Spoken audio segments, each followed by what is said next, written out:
ગાંધીનગર ગુજરાતનું કેપિટલ કહેવામાં આવે છે। મહાનગરપાલિકામાં ગાંધીનગર નજીકમાં અક્ષરધામ પાસે બોરીજ ગામ છે। ઘણા વર્ષોથી રહેવાસી રહે છે અને બોરીજ ગામ નગરપાલિકામાં આવે છે અને બોરીજ ગામમાં આ તારીખ 29/8/2025ના આજનો વિડીયો છે। આપ જોઈ રહ્યા છો કે તંત્ર દ્વારા પાણીની લાઈન ખોદી મૂકી છે, જેમાંથી બંબાકાર પાણી જાય છે, પરંતુ તેનું કોઈ નિરાકરણ નથી।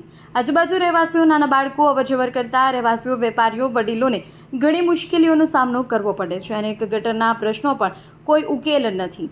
આજે બોરીજ રોડ ઉપર ગટર ઉભરાઈ રહી છે, પાણી જેમ ફાવે તેમ વેડફાઈ રહ્યું છે, તો પણ તંત્ર દ્વારા કોઈ પણ પ્રકારની કામગીરી કરવામાં આવી નથી અને આવી રહેલા ગામમાં આ ઘટનાના લીધે નાના બાળકો, અવરજવર, વસતી પબ્લિકને ચાલતી વખતે ગટરમાંથી ચાલવું પડે છે। ત્યારે આ ઘટનાના કારણથી બીમારીને લઈ ઘર થઈ જાય તેવું પણ લાગી રહ્યું છે, એટલે કે ઘણી બધી બીમારીઓ ઘર થઈ શકે છે।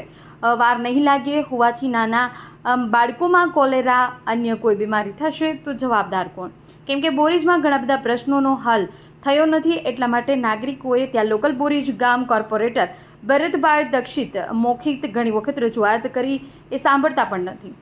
જાણ કરી હોવા છતાં ગટરની સમસ્યા પૂરી કરવામાં આવી નથી એવું જાણવા મળી રહ્યું છે। કોર્પોરેટર જાડી ચામડીના લાગે છે, પેટનું પાણી પણ હલતું નથી। જ્યારે ગામમાં નાની મોટી બીમારી ઊભી થશે તો જવાબદારી કોની રહેશે?